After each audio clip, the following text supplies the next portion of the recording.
Palakpakan po natin ang presensya ng Panginoon sa lugar na ito. Hallelujah. Thank you, Father God. Thank you, Jesus.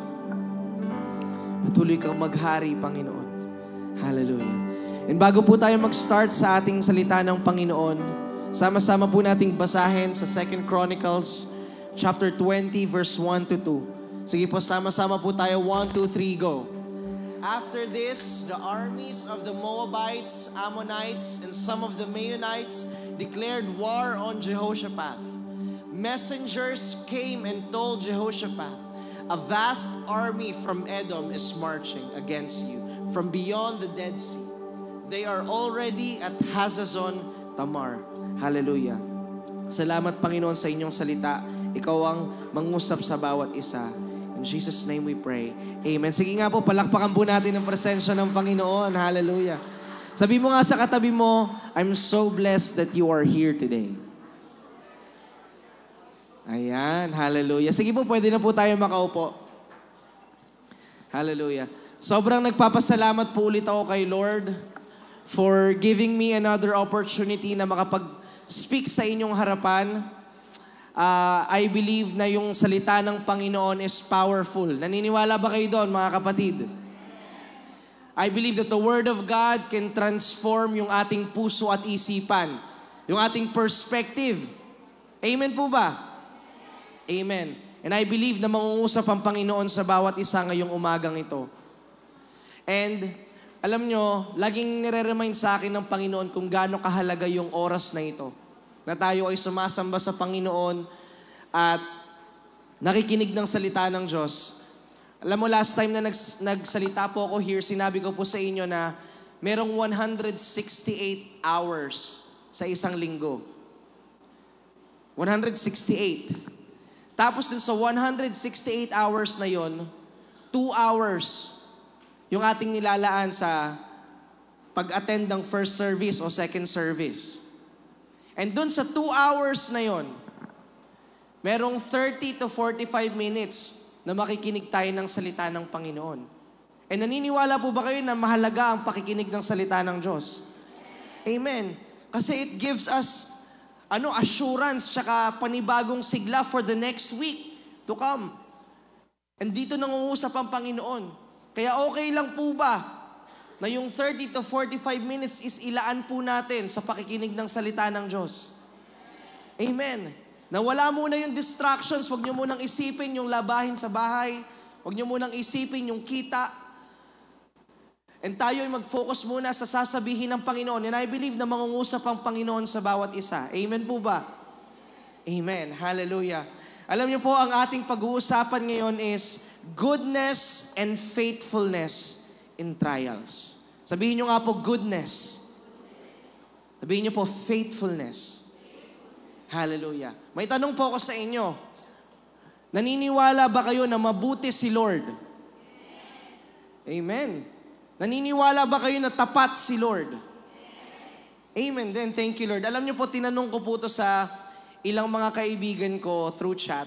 And natutuwa ako kasi iba-iba yung sagot nila eh. Sinabi ko, paano mo nasabi na mabuti si Lord? Paano mo nasabi na tapat si Lord sa buhay mo? And nasabi nung iba, sinabi nila na mabuti pa rin si Lord kahit hindi tayo mabuti. Tapat pa din si Lord kahit hindi tayo tapat. Ayun kasi yung nature ng Panginoon eh. Mabuti talaga siya. Regardless of the situation, tapat talaga siya regardless of the situation. Sinabi pa nila, hindi niya tayo pinagkukulang. Amen ba? Naniniwala ba kayo doon? Na hindi tayo pinagkukulang ng Diyos? Amen. Sinabi niya rin dito, sinabi rin ng iba, hindi daw nagbabago yung pag-ibig ng Diyos. Amen. Tapos sinabi po ng iba, yung promises daw ng Panginoon hindi napapako. Kasi kung ang tao, yung promises nila napapako, ang ating Panginoon, ang promises niya, hindi napapako. Amen ba? Nag-agree ba kayo doon, mga kapatid? Amen. Tapos, may nag-chat din sa akin, alam ko si Ate Rona to eh. Si Ate Pot, ang sinabi niya, sa Psalms 34 verse 8, sinabi niya doon, taste and see that the Lord is good. Alam nyo, binigyan tayo ng Panginoon ng free will. Binigyan niya tayo ng power of choice. And sinabi dun sa verse na yon na kailangan daw nating tikman and tignan for us to experience yung kabutihan at katapatan ng Panginoon. Meron tayong authority na buksan yung ating puso, na piliin natin, na tanggapin yung pag-ibig, yung kabutihan at katapatan ng Panginoon. And meron din kasi tayong authority na tanggihan yun eh. Meron din tayong authority na tanggihan yung kabutihan ng Panginoon. Nalagyan natin ng takip yung ating puso. Kaya I challenge you today, mga kapatid, na nakikinig sa akin, na ngayong araw na to, just continue to open up your hearts kung ano yung gustong sabihin ng Panginoon. And tanggapin mo lang. Tanggapin mo ngayon yung kabutihan at katapatan ng Panginoon. Okay po ba yun, mga kapatid? Amen. And syempre, yung susunod na tanong dyan is, mabuti pa rin ba at tapat pa rin ba ang Panginoon in times of trials? In times of challenges? Ayun yung tanong eh. Na Lord, mabuti ka pa rin ba kahit ito yung nararanasan ng sitwasyon ko ngayon? Ano man yung pinagdadaanan ng pamilya namin ngayon, mabuti ka pa rin ba? Ayun yung sasagutin ng Panginoon sa atin ngayong araw na to. Handa na po ba tayo makinig ng salita ng Diyos? Amen. Hallelujah. And gustong bigyan ng panibagong perspective ng Panginoon yung trials o yung mga pinagdadaanan nating challenges sa buhay. Kasi darating ang laban. Sabi mo nga sa katabi mo, darating yung laban. Amen. Ibig sabihin, hindi natin mapipigilan. Hindi natin mapipigilan na dadating yung trials and challenges ng buhay. Kasi meron niyang purpose eh. May purpose yan para maintindihan natin yung kabutihan at katapatan ng Panginoon. Kailangan siya para makita mo at ma-experience mo personally ang kabutihan at katapatan ng Panginoon. Kailangan ang trials and challenges. For example, mga kapatid, alam ko tayo, nakakarinig tayo na si Lord nagpo-provide. Si Lord mabuti. Si Lord nagpapagaling. Pero kadalasan, naririnig lang natin sa mga pastor natin, naririnig lang natin siya sa mga leaders natin. Pero, maiintindihan natin yan, for example, sa pagiging provider. Naririnig mo lang siya sa mga leaders. Pero, maiintindihan ng puso mo yan pag ikaw ay dumating sa sitwasyon na walang-wala ka, tapos nag-provide ang Panginoon. Tama ba? Kaya hindi mo na siya maiisip lang dito. Hindi lang siya head knowledge na si Lord provider.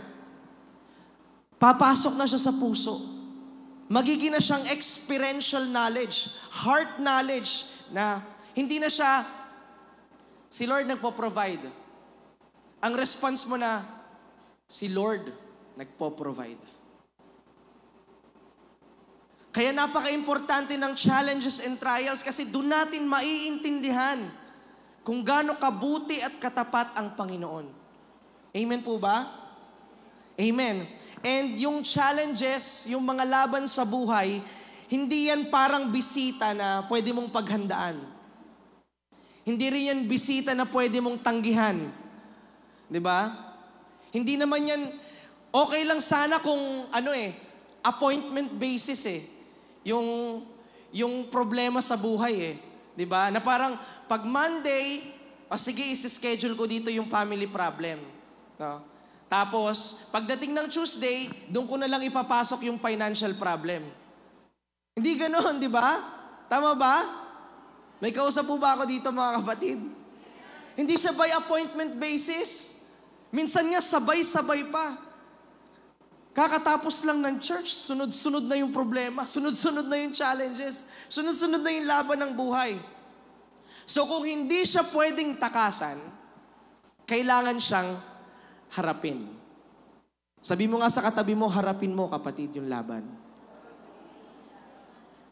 Amen. Hallelujah.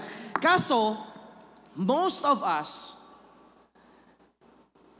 kaya tayo nadidrain agad, kaya tayo nadi-discourage agad, kaya tayo napapanghinaan ng loob, na parang feeling natin gusto na natin kagad mag-give up sa laban ng buhay, kasi hinaharap natin yung challenges o hinaharap natin yung laban our way.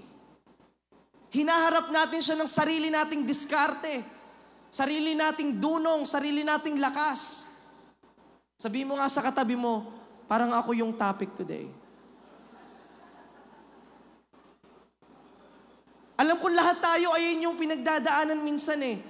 Na hinaharap natin yung laban ng sarili nating lakas, our way. Pero God wants to say to you today, na haharapin mo yung laban, kapatid, God's way. Amen. Sabi mo nga sa katabi mo, God's way, kapatid. Haharapin natin yung laban God's way. And alam mo, sinabi, balik po tayo sa 2 Chronicles 2 verse 1. And ito po yung storya ni King Jehoshaphat. Ito po yung favorite ko po kasing storya. And okay na ba? Ayan. Sinabi dito, after this, ito yung sitwasyon ni King Jehoshaphat at ng buong Judah. Yung Judah po at that time is maliit lang na country. And si King Jehoshaphat yung hari at that time. Tapos, ito yung naging sitwasyon. Yung armies daw ng Moabites, yung armies ng Ammonites and Meunites, sabay-sabay na nagdeklara ng gera dito sa maliit na country of Judah. Ayun yung unang-unang pagsubok na napakinggan ni King Jehoshaphat. Tingnan nyo nga po yung mapa. Ayan.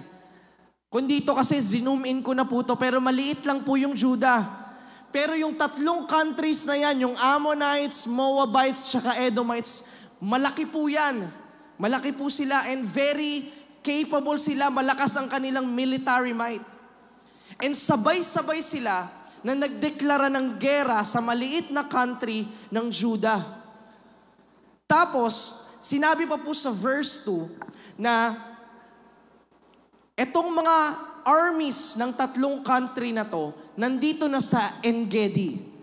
Pakita mo ngayong mapa, Ate Eloy. Yang En-Gedi. Ibig sabihin, nasa teritoryo na ni King Jehoshaphat. Wala na silang oras para tumakas. Ayun yung sitwasyon. Ayun yung kinakaharap nilang challenge at trials ngayon. Na merong tatlo na malalaking countries na nagdeklara ng gera sa atin, tapos yung kanilang forces is naroroon na sa teritoryo natin. So itong si King Jehoshaphat, nag-react. Diba? Katulad natin, pag nakaka-receive tayo ng laban sa buhay, ng challenge sa buhay, magre-react talaga yung puso natin. And yung reaction ni King Jehoshaphat, tingnan nyo sa verse 3, sinabi dito, King Jehoshaphat was terrified. Sabihin nyo nga po, terrified. Ibig sabihin, sobrang natakot. Sobrang natakot yung puso niya. Ayun yung reaction niya kasi syempre, sabay-sabay ba naman eh. Kaya tayo minsan natatakot, kaya tayo minsan na-anxious na pag nararanasan natin itong challenges na to, tayo ay nag-aalala kasi tao tayo. Sabi mo nga sa katabi mo, tao ka ba? Oo, kasi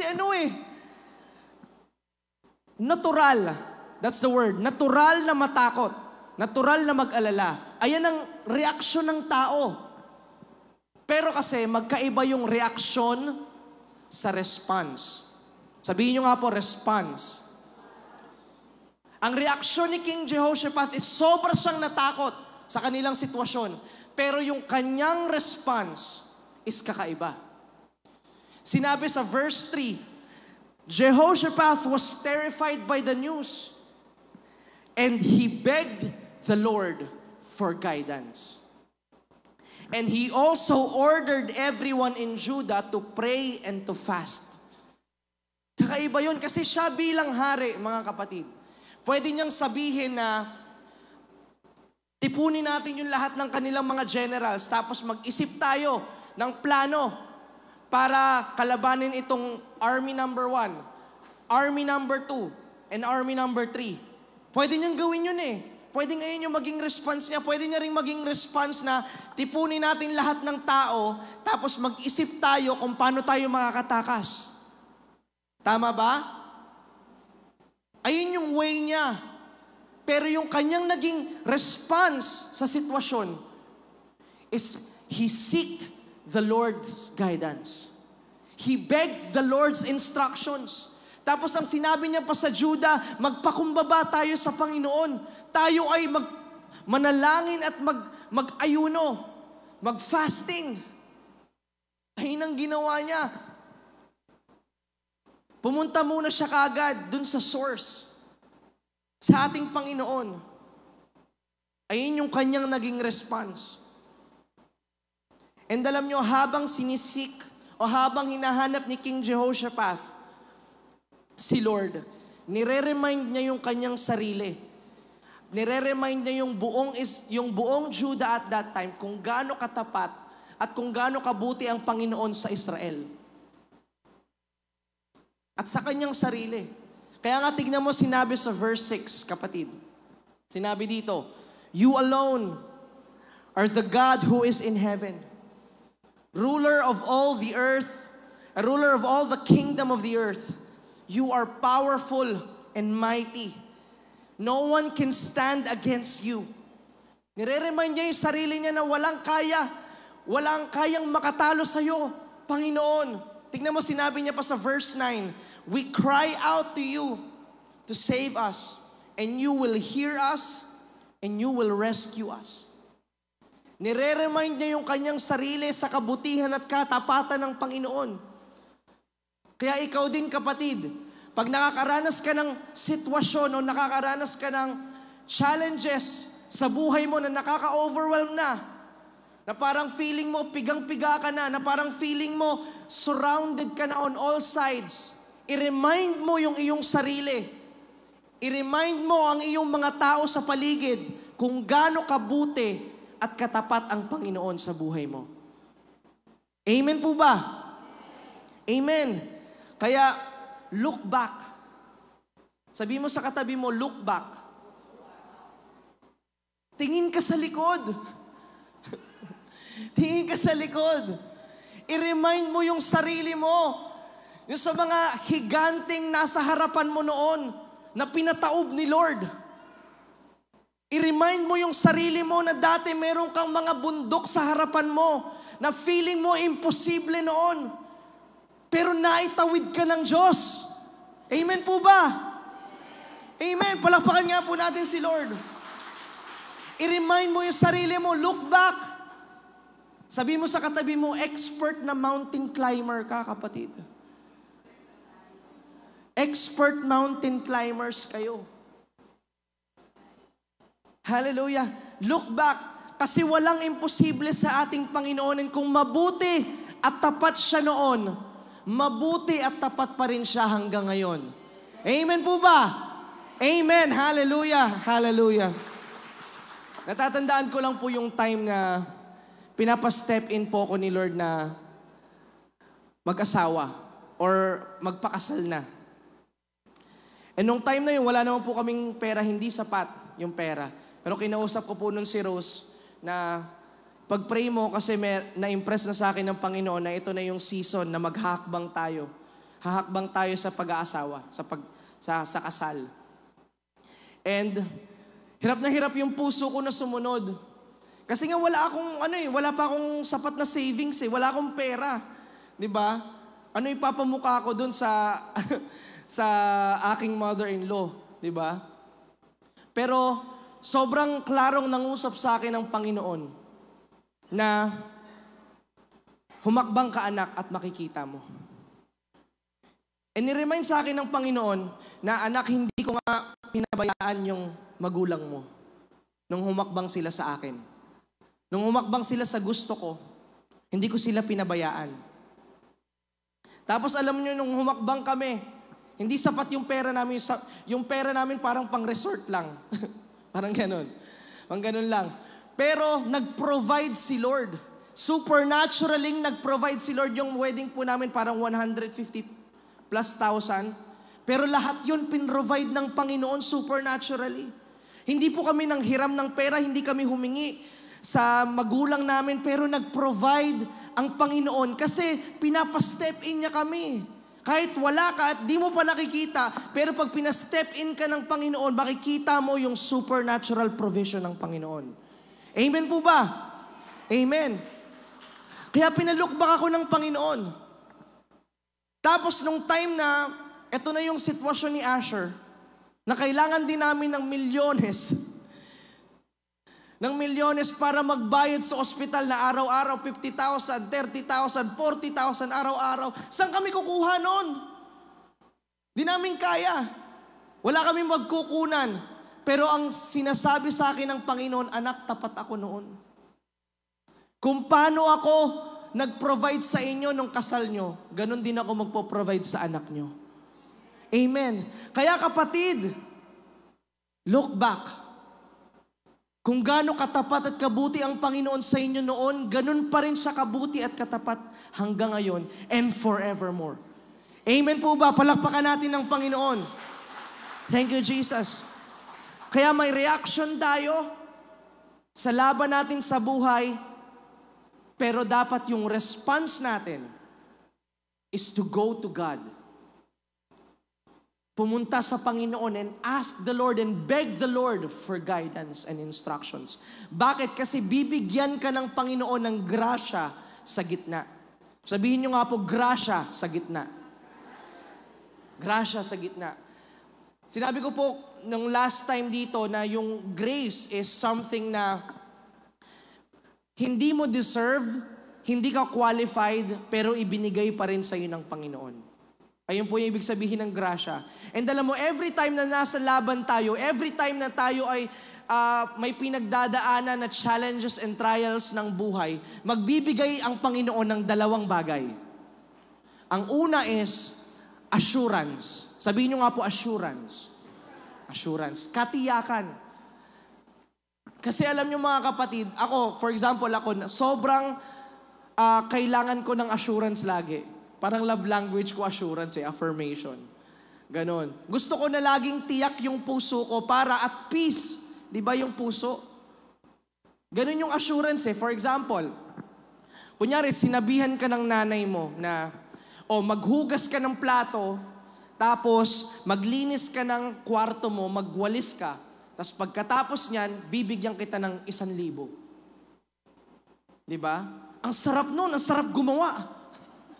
Kasi may katiyakan ka na meron kang 1,000 pagkatapos mong gawin to For example, yung manliligaw mo, sinabihan ka na ligawan mo lang ako ng 1 taon. Tapos magpaalam ka lang sa nanay at tatay ko, sasagutin kita. Diba? That's assurance. Kaya may katiyakan. Kaya at peace na yung puso mo na pag ginawa ko to, merong resulta sa dulo. Alam mo si Lord, nagbibigay din siya lagi ng assurance sa bawat isa. And ito yung assurance niya kina King Jehoshaphat. Ayun yung kanilang sitwasyon, surrounded sila, nasa teritoryo na nila, ang mga kalaban, tapos ang assurance ng Panginoon sa kanila is sinabi sa 2 Chronicles 20 verse 15. Sinabi dito, listen all you of Judah, and you inhabitants of Jerusalem, and you King Jehoshaphat. Thus says the Lord, sinabi ng Panginoon, do not be afraid. Do not be dismayed because of this great multitude. For the battle is not yours, it is mine. Alam mo, sinabi sa ibang translation, huwag kayong matakot, huwag kayong ma-discourage sa mga mighty armies na nakikita nyo sa inyong paligid, nasa inyong harapan ngayon. Because the battle is not yours, it is mine. Sabi mo sa katabi mo, the battle is not yours, kapatid. It is the Lord's. Kaya wag daw tayong ma-discourage kung ano yung nakikita natin sa harapan natin ngayon. Feeling natin surrounded tayo, feeling natin napakarami, napakahirap ng sitwasyon, pero sinasabi ng Panginoon, huwag kang matakot, anak. Because the battle is not yours, it is mine. Napakasarap ng assurance na ganun eh. Hallelujah. Pero alam nyo, hindi lang assurance yung ibibigay ng Panginoon. Bibigyan ka rin niya ng instruction. Sabihin nyo nga po, instruction. Hindi porket may assurance ka na kay Lord, ayun na lang yun. Hindi ka gagawing tamad ng Panginoon. Amen. Kasi yung pananampalataya without action is dead. Is patay. Kaya nung sila'y binigyan ng assurance ng Panginoon, ito yung instruction ng Diyos kina King Jehoshaphat. Sinabi sa verse 16, sinabi ng Panginoon, tomorrow, march out against them.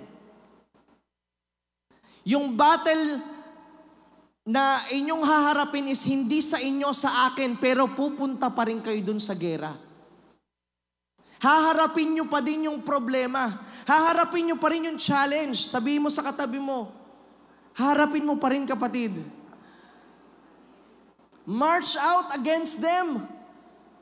Punta pa din kayo dun sa gera. Punta pa rin kayo dun sa laban. Tapos ito pa yung sinabi ng Panginoon sa verse 17. Additional na instruction ng Panginoon sa kanila. Sinabi doon, but you will not need to fight. Hindi nyo, pupunta kayo dun sa gitna ng gera, tapos hindi na kayo makikipaglaban. Sinabi po sa ibang translation, you don't need to bear arms. Kaya kakaiba yung instruction ni Lord dito eh. Kasi pupunta kayo sa gitna ng laban tapos hindi kayo magdadala ng armas. Ay, sorry. Grabe no? Kung kung normal ba kayo na tao, pag tinanong kayo ng Pilipinas, o pupunta tayo sa gera, tapos hindi ka magdadala ng armas, syempre ikaw yung unang mga mamamatay, di ba?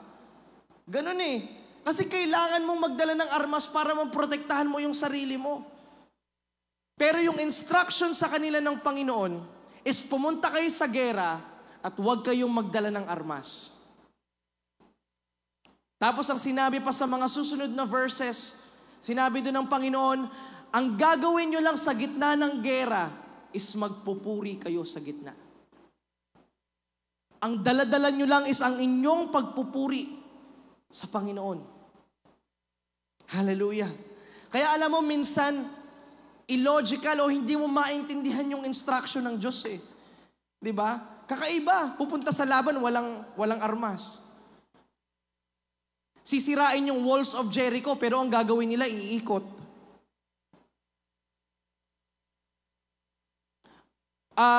Si Naaman nun, may ketong siya.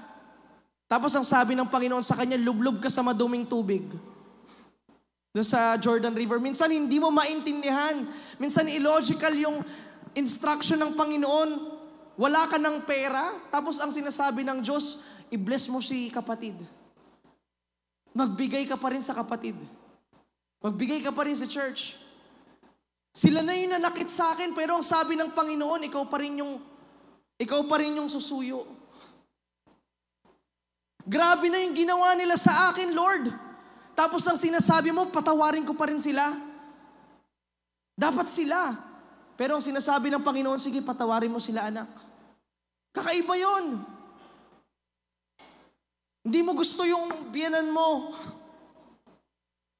Pero ang sinasabi ng Panginoon, ikaw pa rin yung mag-initiate na mag-express ng pag-ibig. Illogical yun, kakaiba yun. Pero minsan, ganun yung sinasabi ng Panginoon. Kasi pag si Lord nag-i-instruct, may purpose yun. Hindi siya nag-i-instruct ng walang purpose, kapatid. Bakit? Kasi hinahanda ka niya for breakthrough. Hinahanda ka niya. Dinidevelop ng Panginoon ang puso mo. Dinidevelop ni Lord ang character mo. At hinahanda ng Panginoon yung blessing mo for that season. Na kailangan mo lang humakbang kahit man mahirap. Kahit man hindi mo maintindihan, pero pag sinabi ng Diyos, hakbang lang kapatid. Sabi mo sa katabi mo, hakbang lang kapatid. Sabi mo sa katabi mo, hakbang lang sa pagpapatawad. Hallelujah. Minsan kasi pahirap na ng pahirap eh. Bakit pahirap ng pahirap? Kasi malapit na. Amen? Pahirap ng pahirap kasi malapit na. Ang illustration ko nga po dito is yung paglakad ko dito sa Lianas. Kasi pagbaba namin sa Vitex, kasi doon na ngayon umiikot eh, sa pinakalikod. Paggaling kaming Cavite. So maglalakad kami from Vitex, papuntang Lianas. Medyo okay pa yon, diba? Parang, ready pa kami, parang, excited na pumunta ng church. Tapos pagpasok sa Lianas, yung unang set ng stairs. Diba? Yung escalator. So, lalakad ka. Medyo, may mga, may pawis na. Tapos, pagdating doon sa pangalawang set ng stairs, medyo nahihirapan na yung legs mo. Diba? Nangangawit na. Tapos, nung titignan mo yung pangatlo, sabi ko, Lord, ako na yun na parang 30 years old, paano pa kaya yung ating mga seniors? Diba? So, pag akyat mo, mas mahirap, pahirap ng pahirap. Di ba, sa pangatlong set ng stairs dyan, talagang hinahapo ka na, titigil ka muna. Parang, tutuloy ko pa ba to? Pero doon sa pangatlo, na stairs mo, kaya mas mahirap, kasi malapit ka na sa church. Amen? Kaya minsan, doon sa breakthrough mo, pahirap na ng pahirap. Kasi malapit na kapatid. Amen po ba? Amen. Palakpakan naman natin si Lord. Kaya kapatid, merong assurance ang Panginoon and merong instruction ng Diyos sa gitna ng laban. Sa gitna ng ating situation. Sa ating challenges and trials ng buhay. And alam nyo, malapit na kasi ang gusto ng Panginoon is tagumpay tayo sa laban. Sabihin nyo nga po, tagumpay sa laban. Sabihin mo sa katabi mo ulit, tagumpay ka na sa laban, kapatid. Amen. Hallelujah. Kasi alam nyo, meron tayong free will. Mga kapatid, sinabi ko kanina, di ba? Meron tayong power to choose. And pag pinili natin na sundin yung instruction ng Panginoon, at manampalataya tayo dun sa assurance na binigay ng Panginoon sa ating sitwasyon, makikita natin in full display yung kabutihan at katapatan ng Panginoon sa ating buhay. Kaya ngayon mga kapatid, piliin natin. Piliin natin ang Panginoon. Piliin natin na manampalataya sa Kanya. Kahit hindi pa natin nakikita yung resulta, manampalataya tayo sa Panginoon kasi ang sinasabi niya, ginagawa niya.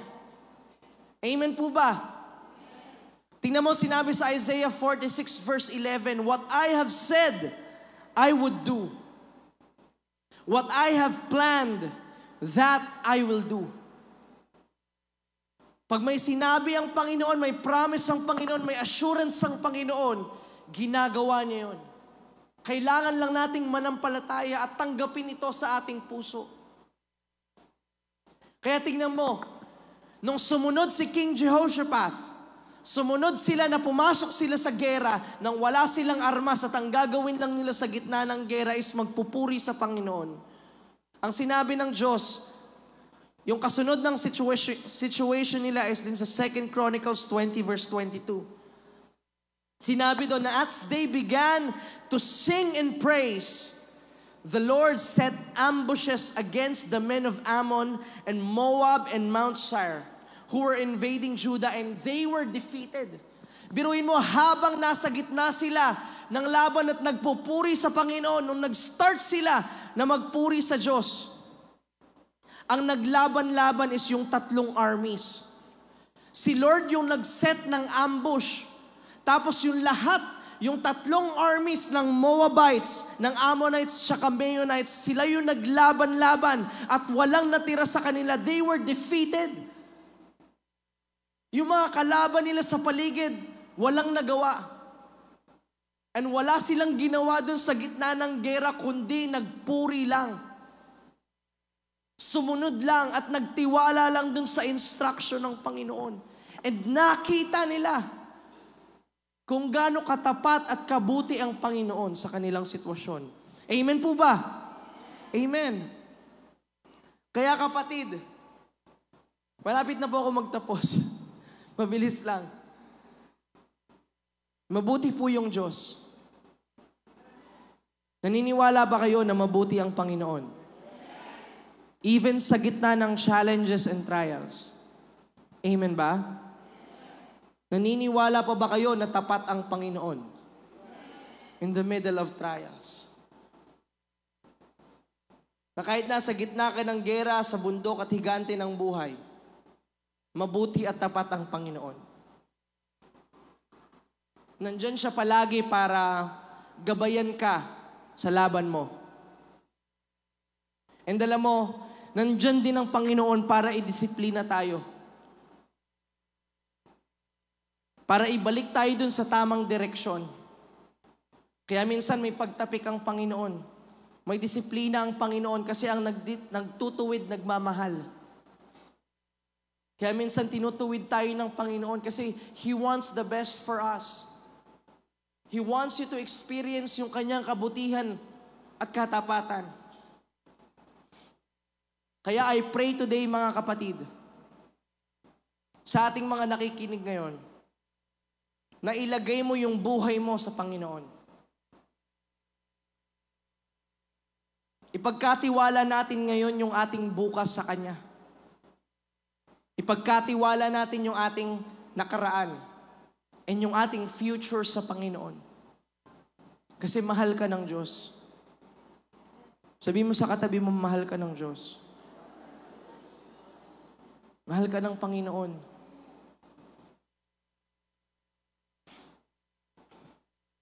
And He cares for you. Alam mo, gusto kong sabihin sa inyo ngayon nung time na ginagawa ko po yung sermon, gusto ko lang sabihin sa inyo na lahat magiging okay eh. Gusto kong sabihin sana sa inyo na magiging magaan lang yung lahat. Gusto kong sabihin sa inyo na hindi ka na mahihirapan. Gusto kong sabihin sa inyo na hindi ka na malulungkot, hindi ka na madidisappoint. Pero hindi eh. Darating ka sa season ng kalungkutan. Dadaan ka sa season ng pagluluksa. Masasaktan ka.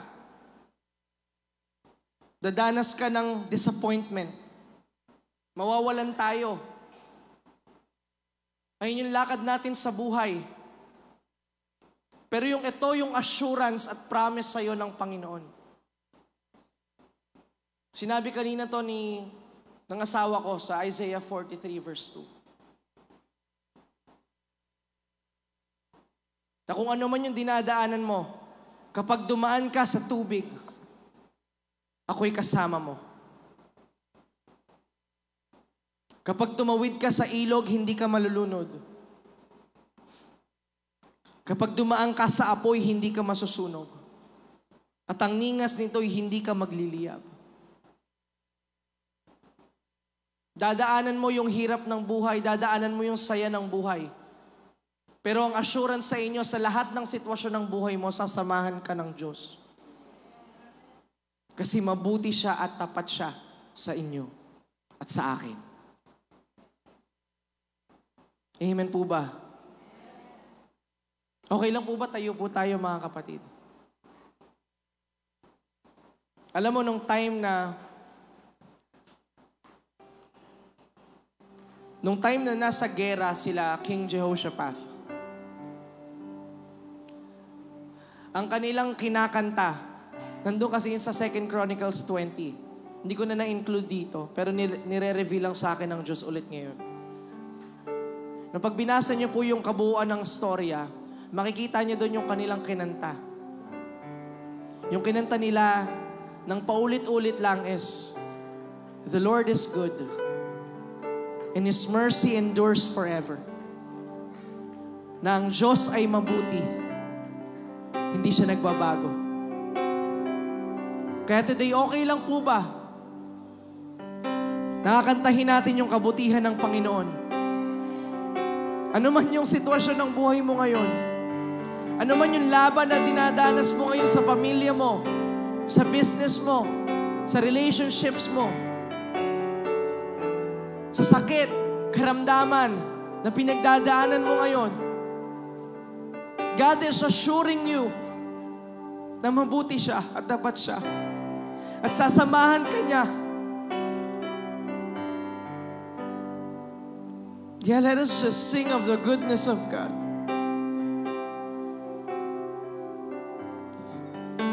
Ngayong umagang ito, para I sing. Thank you, Jesus.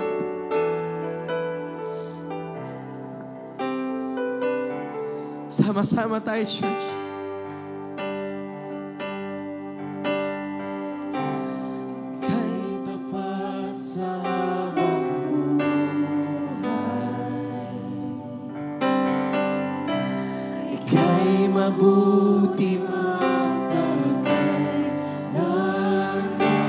Sige, buksan mo lang ang puso mo, kapatid. Kakantahin lang natin ang kabutihan ng Panginoon. Oy, kay tapat.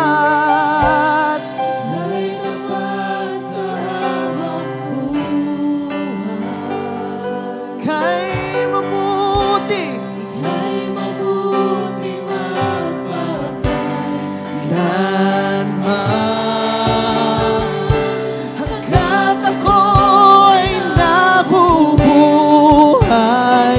Awitin ko ang kabutihan ng Diyos. Sige, church, just pour out your heart. Ika'y tapat sa habang buhay. Oh, ikaw ay mabuti. Ika'y mabuti magpapakailanman. Yes, Jesus, ang gata ko ay awitin ko ang kabutihan ng Diyos. Kailan may di magbabago ang kabutihan mo. Kailan may di magbabago ang kabutihan mo. Buong buhay ay iaalay ko lahat para sa'yo. Kailan may di magbabago ang kabutihan. Come on, lift up your voices to God. Kailan may di magbabago ang kabutihan mo. Kailan may di magbabago ang kabutihan mo. Kung buhay ay iaalay ko lahat para sa'yo. Kailan may di magbabago ang kabutihan. Minsan pa, church, come on, pour out your heart.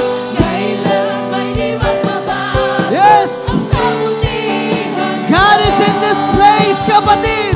Kailan may di magbabago ang kabutihan mo.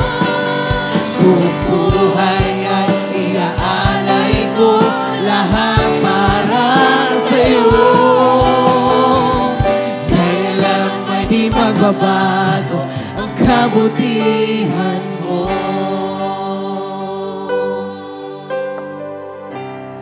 Kay tapat sa habang buhay. Ika'y mabuti magpakailanman. Ang gata ko ay nabuhay. Awitin ko ang kabutihan ng Diyos. Come on, just the voices, we sing. Ika'y tapat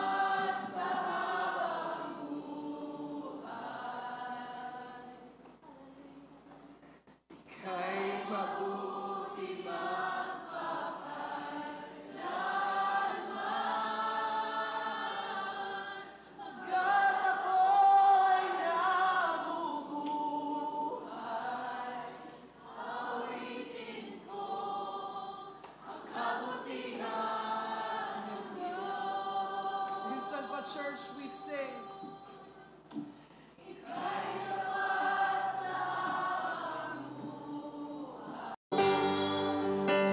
Buhay ay iaalay ko, lahat para sa'yo. Kailan may di magbabago ang kabutihan mo. For the last time, church. Ika'y tapat sa habang buhay. Ika'y mabuti magpakailanman. Hanggat ako ay nabubuhay, awitin ko ang kabutihan ng Diyos. Awitin ko ang kabutihan ng Diyos. Awitin ko ang kabutihan ng Diyos. Sige, church, pasalamatan mo lang ang Panginoon ngayong umagang ito. Pasalamatan mo lang ang Panginoon ngayong umagang ito. Oh, and receive His goodness. Receive His faithfulness. Hallelujah. Hallelujah. Oh, salamat, oh Diyos. Salamat. Aming anak, maitaas ka sa aming business. Maitaas ka sa aming pamilya. Maitaas ka sa aming trabaho. Maitaas ka sa aming ministry. Maitaas ka, Panginoon, sa aming buhay. Ikaw lang, O Diyos, ang makita. Thank you, Father God, sa assurance, sa katiyakan na binigay mo sa amin na hindi dapat kami matakot. Hindi dapat kami ma-discourage sa aming mga nakikita. Kahit man feeling namin surrounded kami, pero the battle is not ours. The battle is yours, Panginoon. And salamat. Kasi sasamahan mo kami sa lahat ng lakad ng buhay namin. Thank you for this assurance, Panginoon. And I pray na malakaran namin ang instructions mo sa aming buhay. Magkaroon kami ng obedient heart to seek yung gusto mo sa aming buhay, so that we can soar high in your favor. We can soar high in your grace. Salamat, O Diyos. Salamat.